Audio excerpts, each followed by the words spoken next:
নমস্কার আমার আপনজনেরা, রুদ্রবার্তায় আপনাদের সকলকে স্বাগত জানাই। আমি রুদ্রপ্রসাদ ব্যানার্জি। এই রাজ্যের মুখ্যমন্ত্রী মমতা বন্দ্যোপাধ্যায় বিজেপির ভান্ডা ফাঁস করতে গিয়েছিলেন। তিনি ভান্ডা ফাঁস করতে চেয়েছেন এবং তিনি বলেছেন যে আমার কাছে পেন ড্রাইভ আছে, অন্য কেউ হলে খুলে দিত, আমি এবার খুলবো, ভান্ডা ফাঁস করবো। কি আমার কাছে সব পেন ড্রাইভ করা আছে, আমি কিন্তু ভান্ডা ফাঁস করে দেবো। তার এই বক্তব্যের পরেই কিন্তু ভারতীয় জনতা পার্টি বা বিজেপির তরফ থেকে এমন কিছু তথ্য নিয়ে আসা হয়েছে, এমন কিছু ফাইল খোলা হচ্ছে যেটা দেখে কার্যত আপনিও চমকে যাবেন যে অ্যাকচুয়ালি এই রাজ্যে মমতা বন্দ্যোপাধ্যায় বা তৃণমূল কংগ্রেসের অস্তিত্ব টিকবে তো। সব নিয়ে এই মুহূর্তের রুদ্রবার্তা। আপনারা জানেন গতকাল থেকে এই রাজ্যে কি পরিস্থিতি আছে। গতকাল থেকে আমরা দেখেছি কিভাবে মমতা বন্দ্যোপাধ্যায় রাস্তায় নেমেছেন, প্রতিবাদের ঢেউ তুলেছেন, মিছিল করেছেন। মিছিল তিনি করতেই পারেন, কিন্তু তিনি যে কাণ্ডের জন্য মিছিল করেছেন সেটা হচ্ছে ভয়ঙ্কর।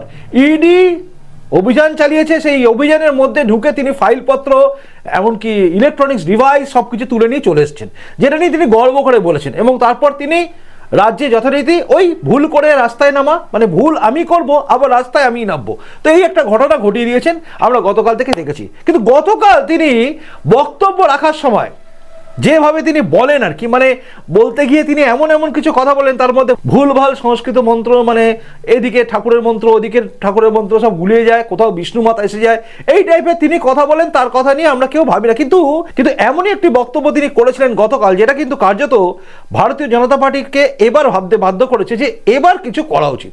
কারণ তিনি কি বলেছিলেন একবার শুনুন।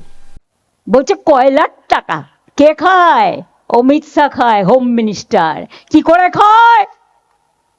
গদ্দারের থ্রুতে টাকা যায়। গদ্দার অ্যাডপ্টেড সন হয়ে গেছে, গদ্দারের থ্রুতে টাকা দেয়। সাথে আছে এক জগন্নাথ, জগন্নাথ ধামের জগন্নাথ নয়, পুরীর জগন্নাথ নয়, বড় ডাকাত জগন্নাথ বিজেপির।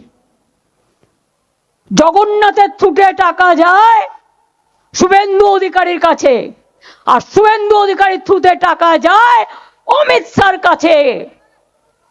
শুনুন, আপনাদের ভাগ্য ভালো এখনো যে আমি চেয়ারে আছি বলে না ওই পেন ড্রাইভ গুলো বাইরে বের করে দিই না।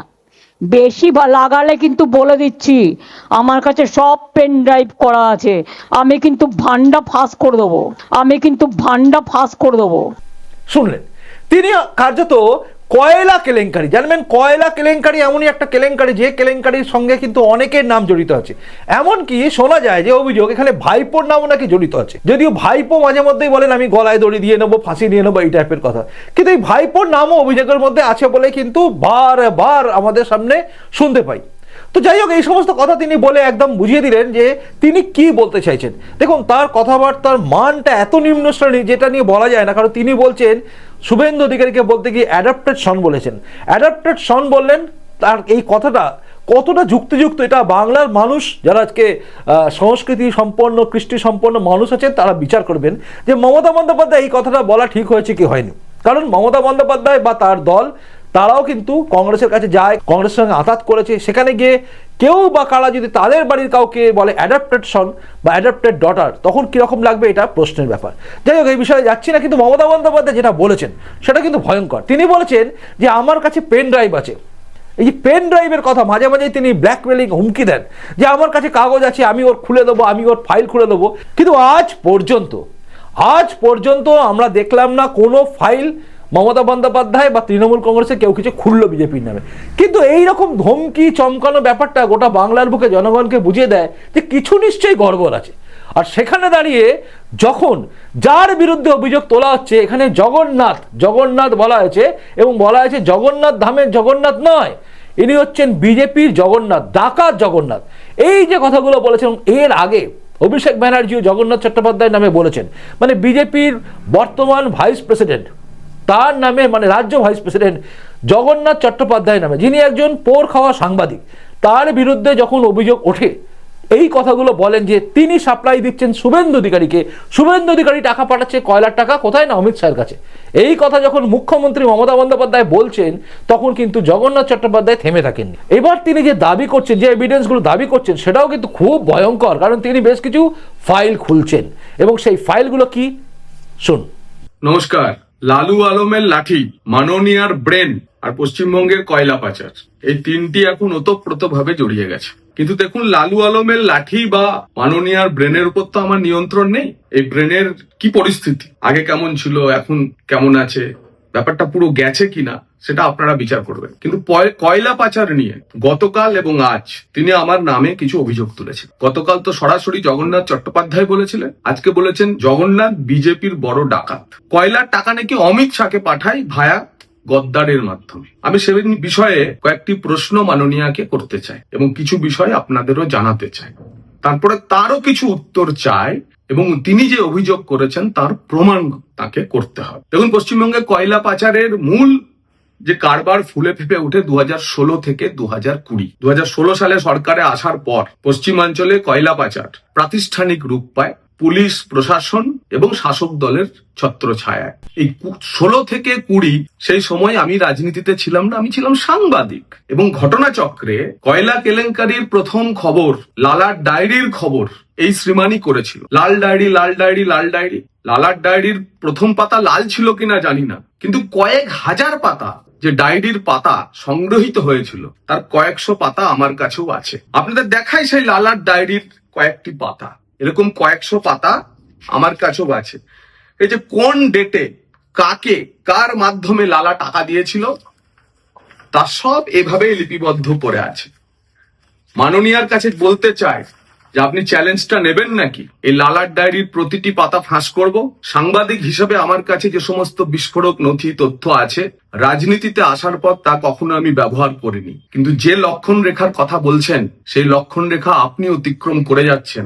ফলে আমাকেও কিন্তু এবার আমার কাছে যা নথি আছে তা প্রকাশ করতে হবে এবং তাতে আপনার মান সম্মান, আপনার দলের মান সম্মান, আপনার দলের নেতাদের মান সম্মান, আপনার পুরো সিস্টেমের মান সম্মান বাঁচবে কিনা জানি না, আমি তা করব।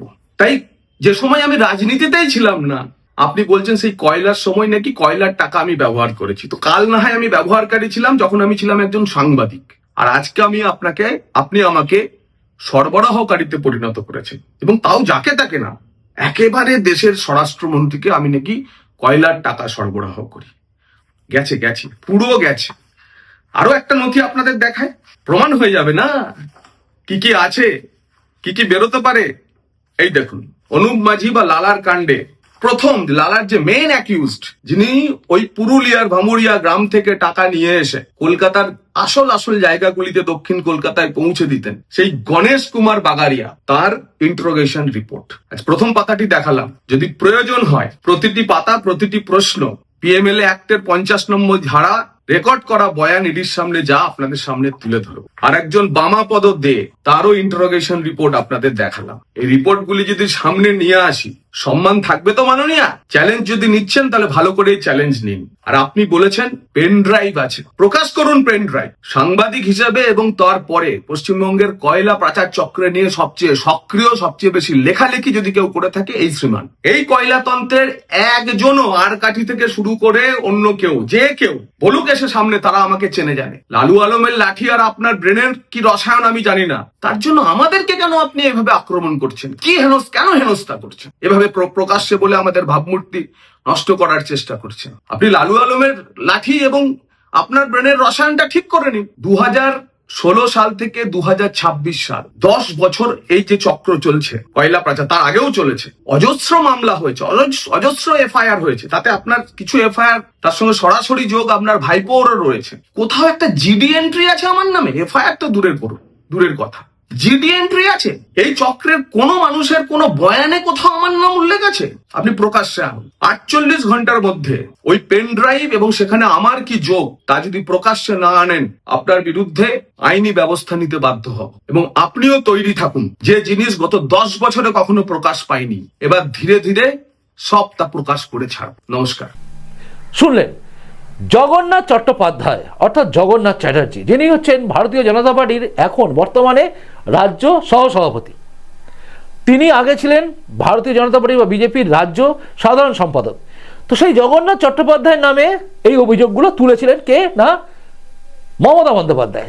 তিনি বলেছেন কি না, এই টাকা তোলে কে না, জগন্নাথ এবং সেই টাকা কোথায় যায়? তিনি এই কথাগুলো তুলেছেন। এই জগন্নাথের নামে তুলে দেওয়ার পরে জগন্নাথ চট্টোপাধ্যায় যে কথাগুলো বললেন, অর্থাৎ তার কাছে যে এভিডেন্স আছে, দেখুন একজন সাংবাদিক হিসেবে, দুধের সাংবাদিক, যিনি সে সময় ওই রাজীব কুমারের ডায়েরি কথাটা সম্পূর্ণ তুলেছিলেন, কারণ তারই আর্টিকেল বিভিন্ন নিউজ মিডিয়ায় ছেয়ে গেছিল সে সময়।